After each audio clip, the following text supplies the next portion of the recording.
Praise the lord everyone. Bible reading in 6 months, day 151, May 31. రెండో భాగంగా మత్తయి సువార్త 26వ అధ్యాయం నుండి చదువుకుందాం.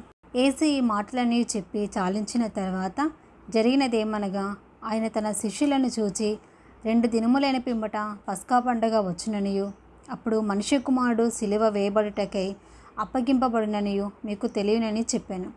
ఆ సమయమున ప్రధాన యాజకులను, ప్రజల పెద్దలను, కయప అను ప్రధాన యాజకుని మందిరంలోనికి కూడివచ్చి యేసుని మాయపాయం చేత పట్టుకొని చంపవలెనని ఏకమై ఆలోచన చేసిరి. అయితే ప్రజలలో అల్లరి కలుగకుండా ఉన్నట్లు పండుగలలో వద్దని చెప్పుకొనిరి. యేసు బేతనియలో కుష్ఠరోగి అయిన సీమోనింట ఉన్నప్పుడు ఒక స్త్రీ మిక్కిలి విలువగల అత్తరు బుడ్డి తీసుకొని ఆయన యొద్దకు వచ్చి, ఆయన భోజనమునకు కూర్చుండగా దానిని ఆయన తల మీద పోసెను. శిష్యులు చూచి కోపపడి, ఈ నష్టమెందుకు? దీనిని గొప్ప వెలకు అమ్మి బీదలకియ్యవచ్చునే అనిరి. యేసు ఆ సంగతి తెలుసుకొని, ఈ స్త్రీ నా విషయమే ఒక మంచి కార్యం చేసెను. ఈమెను మీరేలా తొందర పెట్టుచున్నారు? బీదలు ఎల్లప్పుడూ మీతో కూడా ఉన్నారు, కానీ నేను ఎల్లప్పుడూ మీతో కూడా ఉండను. ఈమె ఈ అత్తరు నా శరీరము మీద పోసి నా భూస్థాపన నిమిత్తము దీన్ని చేసెను. సర్వలోకమందు ఈ సువార్త ఎక్కడ ప్రకటింపబడునో అక్కడ ఈమె చేసినదియు ఈమె జ్ఞాపకార్థము ప్రశంసింపబడునని మీతో నిశ్చయముగా చెప్పుచున్నానని వారితో అనెను. అప్పుడు 12 మందిలో ఒకడు, ఇస్కరియోతు యూదా, ప్రధాన యాజకుల యొద్దను వెళ్ళి, నేను ఆయనను మీకు అప్పగించినట్లా నాకేమి ఇత్తురని వారిని అడిగాను. అందుకు వారు 30 వెండి నాణెములు తూచి వానికి ఇచ్చిరి. వాడప్పటి నుండి ఆయనను అప్పగించుటకు తగిన సమయము కనిపెట్టుచుండెను. పులియని రొట్టెల పండుగలో మొదటి దినమందు శిష్యులు యేసునొద్దకు వచ్చి, పస్కాను భుజించుటకు మేము నీ కొరకు ఎక్కడ సిద్ధపరచగోర్చున్నామని అడిగిరి. అందుకైన, మీరు పట్టణమందున్న ఫలాని మనిషిని యొద్దకు వెళ్ళి, నా కాలము సమీపమై ఉన్నది, నా శిష్యులతో కూడా నీ ఇంట పస్కాను ఆచరించేదనని బోధకుడు చెప్పుచున్నాడని అతనితో చెప్పుడనెను. యేసు తమకు ఆజ్ఞాపించిన ప్రకారం శిష్యులు చేసి పస్కాను సిద్ధపరిచిరి. సాయంకాలం అయినప్పుడు ఆయన 12 మంది శిష్యులతో కూడా భోజనంనకు కూర్చుండెను. వారు భోజనం చేయుచుండగా ఆయన, మీలో ఒకడు నన్ను అప్పగించునని మీతో నిశ్చయముగా చెప్పుచున్నాను అనెను. అందుకు వారు బహు దుఃఖపడి, ప్రతివాడును, ప్రభువా నేనా అని ఆయన అడగగా, ఆయన వారితో కూడా, పాత్రలో చెయ్యి ముంచిన వాడెవడో వాడే నన్ను అప్పగించువాడు. మనుష్య కుమారుని గూర్చి వాయబడిన ప్రకారము ఆయన పోవుచున్నాడు, కానీ ఎవని చేత మనుష్య కుమారుడు అప్పగింపబడుచున్నాడో ఆ మనుషునికి శ్రమ. ఆ మనుషుడు పుట్టి ఉండని ఎడల వానికి మేలని చెప్పాను. ఆయనను అప్పగించిన యూదా, బోధకుడా నేనా అని అడగగా ఆయన, నీవన్నట్టే అనెను. వారు భోజనం చేయుచుండగా యేసు ఒక రొట్టె పట్టుకొని దానిని ఆశీర్వదించి విరిచి తన శిష్యులకిచ్చి, మీరు తీసుకొని తినుడి, ఇది నా శరీరం అని చెప్పాను. మరియు ఆయన గిన్నె పట్టుకొని కృతజ్ఞతాస్తుతులు చెల్లించి వారికిచ్చి, దీనిలోని మీరందరూ త్రాగుడి, ఇది నా రక్తము, అనగా పాపక్షమాపణ నిమిత్తము అనేకుల కొరకు చిందింపబడుచున్న నిబంధన రక్తము. నా తండ్రి రాజ్యంలో మీతో కూడా నేను ఈ ద్రాక్షారసము క్రొత్తదిగా తాగు దినము వరకు ఇకను దాన్ని త్రాగినని మీతో చెప్పుచున్నాను అనెను. అంతటా వారు కీర్తన పాడి ఒలివల కొండకు వెళ్ళిరి. అప్పుడు యేసు వారిని చూచి, ఈ రాత్రి మీరందరూ నా విషయమై అభ్యంతరపడెదరు. ఏలయనగా, గొర్రెల కాపరిని కొట్టుదును, మందలోని గొర్రెలు చెదిరిపోవును అని వ్రాయబడి ఉన్నది కదా. నేను లేచిన తర్వాత మీకంటే ముందుగా గలిలయకు వెళ్ళేదనెను. అందుకు పేతురు, నీ విషయమే అందరూ అభ్యంతరపడినను నేను ఎప్పుడూ అభ్యంతరపడనని ఆయనతో చెప్పగా, యేసు అతన్ని చూచి, ఈ రాత్రి కోడి కూయక మునిపే నీవు నన్ను ఎరుగనని ముమ్మారు చెప్పేదవని నీతో నిశ్చయముగా చెప్పుచున్నాను అనెను. పేతురు ఆయనను చూచి, నేను నీతో కూడా చావవలసి వచ్చినను నేను ఎరుగనని చెప్పను అనెను. అదే ప్రకారము శిష్యులందరూ అనిరి.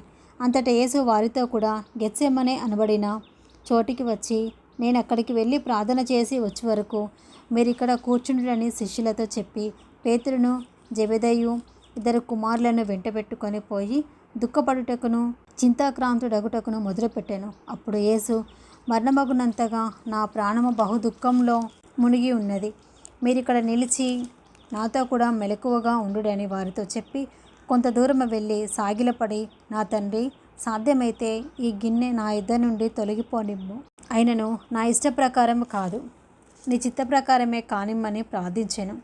ఆయన మరలా శిష్యుల ఎద్దకు వచ్చి, వారు నిద్రించుట చూచి, ఒక్క గడియ అయినను నాతో కూడా మేలుకొని ఉండలేరా? మీరు శోధనలో ప్రవేశించకుండానట్లు మెలకువగా ఉండే ప్రార్థన చేయుడి. ఆత్మ సిద్ధమే కానీ శరీరము బలహీనమని పేతురుతో చెప్పి మరలా రెండవ మారు వెళ్ళి, నా తండ్రి, నేను దీనిని తాగితేనే గాని ఇది నా యొద్ద నుండి తొలగిపోవట సాధ్యము కానియడలా నీ చిత్తమే సిద్ధించును గాక అని ప్రార్థించి తిరిగి వచ్చి మరలా నిద్రించుట చూచెను. ఎలయనగా వారి కన్నులు భారముగా ఉండెను. ఆయన వారిని మరలా విడిచి వెళ్ళి ఆ మాటలే చెప్పుచు మూడో మారు ప్రార్థన చేశాను. అప్పుడు ఆయన తన శిష్యుల యొద్దకు వచ్చి, ఇక నిద్రపోయి అలసట తీర్చుకొనుడి. ఇదిగో ఆ గడియ వచ్చి ఉన్నది. మనిషి కుమారుడు పాపుల చేతికి అప్పగింపబడుచున్నాడు. లెండి వెళ్ళుదాము. ఇదిగో నన్ను అప్పగించువాడు సమీపించి ఉన్నాడని వారితో చెప్పాను. ఆయన ఇంకా మాట్లాడుచుండగా 12 మందిలో ఒకడగు యూదా వచ్చెను. వానితో కూడా బహుజన సమూహము కత్తులు గుదియలు పట్టుకొని ప్రధాన యాజకుల యొద్ద నుండి ప్రజల పెద్దల యొద్ద నుండి వచ్చెను. ఆయనను అప్పగించువాడు నేనెవరిని ముద్దు పెట్టుకుందనో ఆయనే యేసు. ఆయనను పట్టుకునడని వారికి గుర్తు చెప్పి వెంటనే యేసునొద్దకు వచ్చి, బోధకుడా, నీకు శుభమని చెప్పి ఆయనను ముద్దు పెట్టుకునెను. యేసు, చెలికాడా, నువ్వు చేయవచ్చినది చేయుమని అతనితో చెప్పగా వారు దగ్గరకు వచ్చి ఆయన మీద పడి ఆయనను పట్టుకొనిరి. ఇదిగో యేసుతో కూడా ఉన్న వారిలో ఒకడు చెయ్యి చాచి కత్తి దూసి ప్రధాన యాజకుని దాసుని కొట్టి వాని చెవి తెగ నరికెను. యేసు, నీ కత్తి వరిలో తిరిగి పెట్టము. కత్తి పట్టుకొను వారందరూ కత్తి చేతినే నశింతిరు. ఈ సమయంలో నేను నా తండ్రిని వేడుకొనలేననియు, వేడుకొనిన ఎడల ఆయన 12 సేనా వ్యూహముల కంటే ఎక్కువ మంది దూతలను ఇప్పుడే నాకు పంపడనియు నీవు అనుకొనుచున్నావా? నేను వేడుకొనిన ఎడల ఈలాగు జరగవలెనని లేఖనము ఏలాగు నెరవేరునని అతనితో చెప్పెను. ఆ గడియలోనే యేసు జనసమూహములను చూచి, బందిపోటు దొంగ మీదికి వచ్చినట్టు కత్తులతోనూ కుదియలతోనూ నన్ను పట్టుకొన వచ్చితిరా? నేను అనుదినం దేవాలయంలో కూర్చుండి బోధించుచున్నప్పుడు మీరు నన్ను పట్టుకొనలేదు. అయితే ప్రవక్తల లేఖనములు నెరవేరినట్లు ఇదంతయు జరిగినని చెప్పాను. అప్పుడు శిష్యులందరూ ఆయనను విడిచి పారిపోయిరి. యేసును పట్టుకొనిన వారును ప్రధాన యాజకుడైన కయప యొద్దకు ఆయనను తీసుకొని పోగా అక్కడ శాస్త్రులను పెద్దలను కూడి ఉండిరి. పేతురు ప్రధాన యాజకుని ఇంటి ముంగిటి వరకు ఆయనను దూరం నుండి వెంబడించి లోపలికి పోయి దీని అంతా మేమవునో చూడవలెనని బంట్రౌతులతో కూడా కూర్చుండెను. ప్రధాన యాజకులను మహాసభ వారందరూ యేసును చంపవలెనని ఆయనకు విరోధముగా అబద్ధ సాక్ష్యము వెతుకుచుండేది. కానీ అబద్ధ సాక్షులు అనేకులు వచ్చినను సాక్ష్యమేమీ దొరకలేదు. తుదకు 2 మనుషులు వచ్చి, వీడు దేవాలయమును పడగొట్టి 3 దినములలో దానిని కట్టగలనని చెప్పెననిరి. ప్రధాన యాజకుడు లేచి, నీ ఉత్తరమేమీ చెప్పవా? వీరు నీ మీద పలుకుచున్న సాక్ష్యమేమని అడగగా యేసు ఊరకుండెను. అందుకు ప్రధాన యాజకుడు ఆయనను చూచి, నీవు దేవుని కుమారుడవైన క్రీస్తువైతే ఆ మాట మాతో చెప్పుమని జీవముగల దేవుని తోడని నీకు ఆనబెట్టుచున్నాను అనెను. అందుకు యేసు, నీవన్నట్టే. ఇది మొదలుకొని మనిషి కుమారుడు సర్వశక్తిని కుడిపార్శ్వమున కూర్చుండుటయు ఆకాశ మేఘారుడై వచ్చుటయు మీరు చూతురని చెప్పగా ప్రధాన యాజకుడు తన వస్త్రము చింపుకొని, వీడు దేవదూషణ చేసెను. మనకిక సాక్షులతో పని ఏమి? ఇదిగో ఈ దూషణ మీరిప్పుడు విన్నారు. మీకేమి తోచుచున్నదని అడిగాను. అందుకు వాడు, వీడు మరణమునకు పాత్రుడనిరి. అప్పుడు వారు ఆయన ముఖము మీద ఉమ్మివేసి ఆయనను గుద్దిరి. కొందరు ఆయనను అరచేతులతో కొట్టి, క్రీస్తు, నిన్ను కొట్టిన వాడెవడో ప్రవచింపుమనిరి. పేతురు వెలుపట ముంగిట కూర్చుండి ఉండగా ఒక చిన్నది అతని ఎద్దకు వచ్చి, నీవును గలిలయుడగు యేసుతో కూడా ఉంటివి కదా అనెను. అందుకతడు, నేనుండలేదు, నీవు చెప్పు సంగతి నాకు తెలియదని అందరి ఎదుట అనెను. అతడు నడవలోనికి వెళ్ళిన తర్వాత మరి ఒక చిన్నది అతనిని చూచి, వీడును నజరేయుడగు యేసుతో కూడా ఉండెనని అక్కడి వారితో చెప్పగా అతడు ఒట్టు పెట్టుకొని, నేనుండలేదు, ఆ మనుష్యుని నేను ఎరగని మరలా చెప్పాను. కొంతసేపైన తర్వాత అక్కడ నిలిచి ఉన్న వారు పేతురునొద్దకు వచ్చి, నిజమే, నీవును వారిలో ఒకడివే, నీ పలుకు నిన్ను గూర్చి సాక్ష్యం ఇచ్చుచున్నదని అతనితో చెప్పిరి. అందుకు అతడు, ఆ మనుష్యుని నేనెరుగనని చెప్పి శపించుకొనుటకును ఒట్టు పెట్టుకొనుటకును మొదలుపెట్టాను. వెంటనే కోడి కూసెను. కనుక కోడి కూయక మునుపు నీవు నన్నెరుగవని ముమ్మారు చెప్పేదవని యేసు తనతో అనిన మాట పేతురు జ్ఞాపకం తెచ్చుకొని వెలుపలికి పోయి సంతాపపడి ఏడ్చెను. మత్తయి సువార్త 27వ అధ్యాయము. ఉదయం అయినప్పుడు ప్రధాన యాజకులను ప్రజల పెద్దలందరూ యేసును చంపవలెనని ఆయనకు విరోధంగా ఆలోచన చేసి ఆయనను బంధించి తీసుకొని పోయి అధిపతి అయిన పొంతి పిలాతునకు అప్పగించిరి. అప్పుడు ఆయనను అప్పగించిన యూదా ఆయనకు శిక్ష విధింపబడగా చూచి పశ్చాత్తాపపడి ఆ 30 వెండి నాణెములు ప్రధాన యాజకుల యొద్దకును పెద్దల యొద్దకును మరలా తెచ్చి, నేను నిరపరాధ రక్తమును అప్పగించి పాపం చేసి తినని చెప్పెను. వారు దానితో మాకేమి, నీవే చూచుకొనుమని చెప్పగా అతడు ఆ వెండి నాణెములు దేవాలయంలో పారవేసి పోయి ఉరిపెట్టుకొనెను. ప్రధాన యాజకులు ఆ వెండి నాణెములు తీసుకొని, ఇవి రక్త క్రయధనము కనుక వీటిని కానుక పెట్టెలో వేయతగదని చెప్పుకొనిరి. కాబట్టి వారు ఆలోచన చేసి వాటినిచ్చి పరదేశులను పాతిపెట్టుటకు కుమ్మరివాని పొలము కొనిరి. అందువలన నేటి వరకు ఆ పొలము రక్తపు పొలమనబడుచున్నది. అప్పుడు విలువ కట్టబడిన వాని అనగా ఇశ్రాయేలులో కొందరు విలువ కట్టిన వాని క్రయధనమైన 30 వెండి నాణెములు తీసుకొని ప్రభువు నాకు నియమించిన ప్రకారము వాటిని కుమ్మరివాని పొలమునకిచ్చిరి అని ప్రవక్త అయిన ఇర్మియా ద్వారా చెప్పబడిన మాట నెరవేరెను. యేసు అధిపతి ఎదుట నిలిచెను. అప్పుడు అధిపతి, యూదుల రాజువు నీవేనా అని ఆయనను అడగగా యేసు అతన్ని చూచి నీవన్నట్టే అనెను. ప్రధాన యాజకులను పెద్దలను ఆయన మీద నేరము మోపినప్పుడు ఆయన ప్రత్యుత్తరమేమీ ఇయ్యలేదు. కాబట్టి పిలాతు, నీ మీద వీరెన్ని నేరములు మోపుచున్నారో నీవు వినలేదా అని ఆయనను అడిగాను. అయితే ఆయన ఒక మాటకైనను అతనికి ఉత్తరమియ్యలేదు. కనుక అధిపతి మిక్కిలి ఆశ్చర్యపడాను. జనులు కోరుకొనిన ఒక ఖైదీని పండుగలో విడుదల చేయటం అధిపతికి వాడుక. ఆ కాలమందు బరబ్బా అను ప్రసిద్ధుడైన ఒక ఖైదీ చెరసాలలో ఉండెను. కాబట్టి జనులు కూడి వచ్చినప్పుడు పిలాతు, నేనెవరిని విడుదల చేయవలెనని మీరు కోరుచున్నారు, బరబ్బానా లేక క్రీస్తనబడిన యేసునా అని వారిని అడిగాను. ఎలయనగా వారు అసూయ చేత ఆయనను అప్పగించిరని అతడు ఎరిగి ఉండెను. అతడు న్యాయపీఠం మీద కూర్చుండి ఉన్నప్పుడు అతని భార్య, నీవు ఆ నీతిమంతుని జోలికి పోవద్దు, ఈ ప్రొద్దు ఆయనను గూర్చి నిన్ను కలలో మిక్కిలి బాధపడితినని అతని యొద్దకు వర్తమానం పంపెను. ప్రధాన యాజకులను పెద్దలను బరబ్బాను విడిపించమని అడుగుటకును యేసును సంహరించుటకును జనసమూహంలో ప్రేరేపించిరి. అధిపతి, ఈ ఇద్దరిలో నేనెవరిని విడుదల చేయవలనని మీరు కోరుచున్నారని వారిని అడగగా వారు బరబ్బానే అనిరి. అందుకు పిలాతు, అలాగైతే క్రీస్తనబడిన యేసును ఏమి చేతునని వారిని అడగగా సిలువ వేయమని అందరూ చెప్పిరి. అధిపతి, ఎందుకు, ఇతడు ఏ దుష్కార్యం చేసినని అడగగా వారు సిలువ వేయమని మరెక్కువగా కేకలు వేసిరి. పిలాతు అల్లరి ఎక్కువచున్నదే కానీ తన వలన ప్రయోజనమేమీ లేదని గ్రహించి నీళ్లు తీసుకొని జనసమూహం ఎదుట చేతులు కడుగుకొని, ఈ నీతిమంతుని రక్తమును గూర్చి నేను నిరపరాధిని, మీరే చూచుకొనుడని చెప్పాను. అందుకు ప్రజలందరూ, వాని రక్తము మా మీదను మా పిల్లల మీదను ఉండునుగాక అనిరి. అప్పుడతడు వారు కోరినట్టు బరబ్బాను వారికి విడుదల చేసి యేసును కొరడాలతో కొట్టించి సిలువ వేయ నప్పగించెను. అప్పుడు అధిపతి యొక్క సైనికులు యేసును అధికార మందిరంలోనికి తీసుకొని పోయి ఆయన యొద్ద సైనికుల అందరినీ సమకూర్చిరి. వారు ఆయన వస్త్రములు తీసివేసి ఆయనకు ఎర్రని అంగి తొడిగించి ముళ్ళ కిరీటమును అల్లి ఆయన తలకు పెట్టి ఒక రెల్లు ఆయన కుడి చేతిలో నుంచి ఆయన ఎదుట మోకాలుని, యూదుల రాజా నీకు శుభమని ఆయనను అపహసించి ఆయన మీద ఉమ్మివేసి ఆ రెల్లును తీసుకొని దానితో ఆయనను తల మీద కొట్టిరి. ఆయనను అపహసించిన తర్వాత ఆయన మీదనున్న ఆ అంగిని తీసివేసి ఆయన వస్త్రంలో ఆయనకు తొడిగించి సిలువ వేయుటకు ఆయనను తీసుకొని పోయిరి.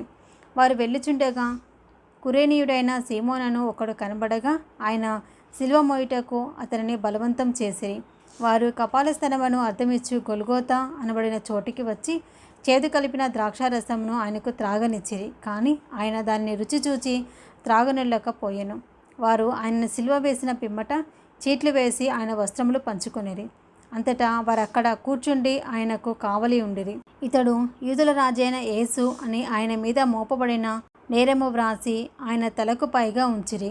మరియు కుడివైపున ఒకడును ఎడమవైపున ఒకడును ఇద్దరు బందిపోటు దొంగలు ఆయనతో కూడా సిలువ వేయబడిరి. ఆ మార్గంను వెళ్ళుచుండిన వారు తలలూచుచు, దేవాలయంను పడగొట్టి 3 దినములలో కట్టువాడా, నిన్ను నీవే రక్షించుకొనుము, నీవు దేవుని కుమారుడవైతే శిలువ మీద నుండి దిగుమని చెప్పుచు ఆయనను దూషించిరి. అలాగే శాస్త్రులను, పెద్దలను, ప్రధాన యాజకులను కూడా ఆయనను అపహసించుచు, వీడు ఇతరులను రక్షించెను, తను తానే రక్షించుకొనలేడు, ఇశ్రాయేలు రాజు కదా, ఇప్పుడు శిలువ మీద నుండి దిగినడలా వాని నమ్ముదుము.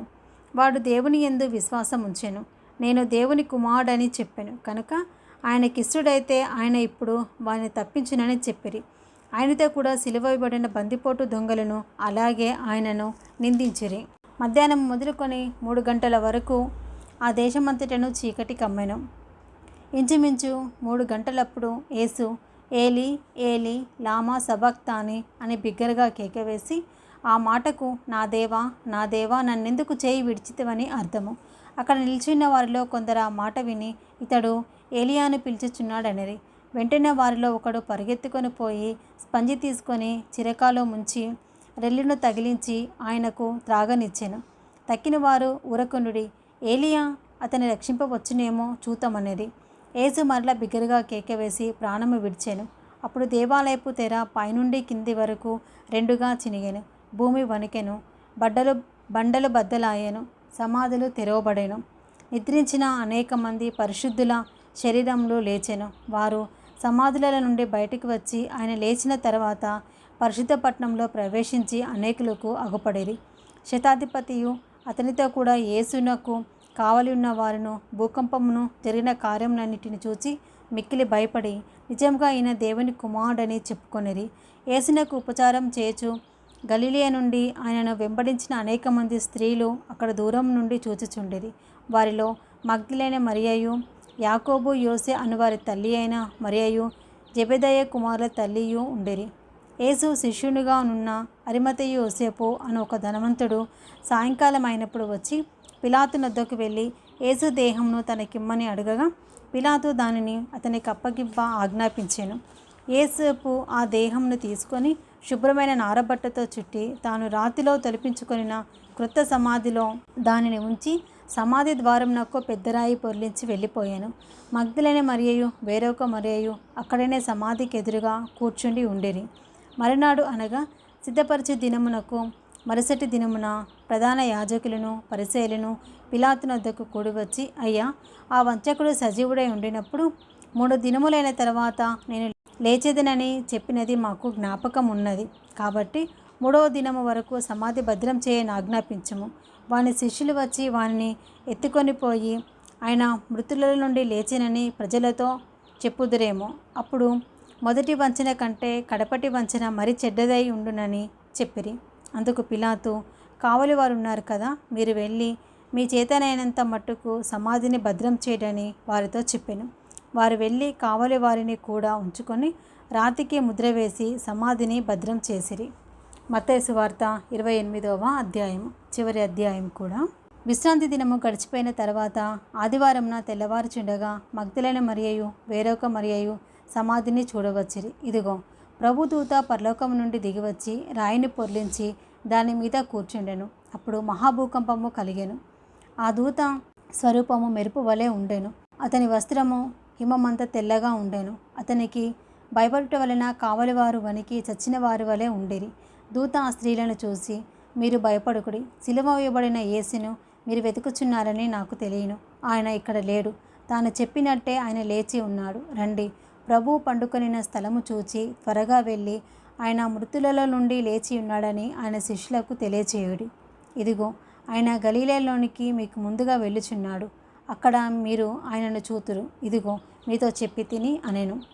వారు భయముతోనూ మహా ఆనందంతోనూ సమాధి యొద్ద నుండి త్వరగా వెళ్ళి ఆయన శిష్యులకు ఆ వర్తమానం తెలుప పరిగెత్తుచుండగా యేసు వారిని ఎదుర్కొని మీకు శుభమని చెప్పెను.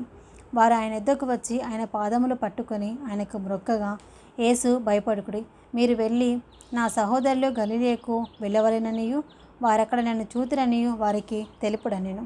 వారు వెళ్ళుచుండగా కావలి వారిలో కొందరు పట్టణంలోనికి వచ్చి జరిగిన సంగతులన్నిటినీ ప్రధాన యాజకులతో చెప్పిరి. కాబట్టి వారు పెద్దలతో కూడి వచ్చి ఆలోచన చేసి ఆ సైనికులకు చాలా ద్రవ్యం ఇచ్చి, మేము నిద్రపోవచ్చుండగా అతని శిష్యులు రాత్రివేళ వచ్చి అతన్ని ఎత్తుకొని పోయిరని మీరు చెప్పుడి. ఇది అధిపతి చెవినబడినడలా మేము అతన్ని సమ్మతిపరిచి మీకేమీ తొందర కలగకుండా చేతుమని చెప్పిరి. అప్పుడు వారు ఆ ద్రవ్యము తీసుకొని తమకు బోధింపబడిన ప్రకారము చేసిరి. ఈ మాట యూదులలో వ్యాపించి నేటి వరకు ప్రసిద్ధమై ఉన్నది. 11 మంది శిష్యులు యేసు తమకు నిర్ణయించిన గలీలలోని కొండకు వెళ్ళిరి. వారు ఆయనను చూచి ఆయనకు మొక్కిరి, కానీ కొందరు సందేహించిరి. అయితే యేసు వారి యొద్దకు వచ్చి, పరలోకమందును భూమి మీదను నాకు సర్వాధికారము ఇవ్వబడి ఉన్నది. కాబట్టి మీరు వెళ్ళి సమస్త జనులను శిష్యులనుగా చేయుడి. తండ్రి యొక్కయు కుమారుని యొక్కయు పరిశుద్ధాత్మ యొక్కయు నామంలోనికి వారికి బాప్టిజం ఇచ్చుచు, నేను మీకు ఏ ఏ సంగతులను ఆజ్ఞాపించితినో వాటన్నిటినీ గైకొనవలెనని వారికి బోధించుడి. ఇదిగో, నేను యుగ సమాప్తి వరకు సదాకాలము మీతో కూడా ఉన్నానని వారితో చెప్పాను. ఇది 2వ భాగం అండి. Praise the lord.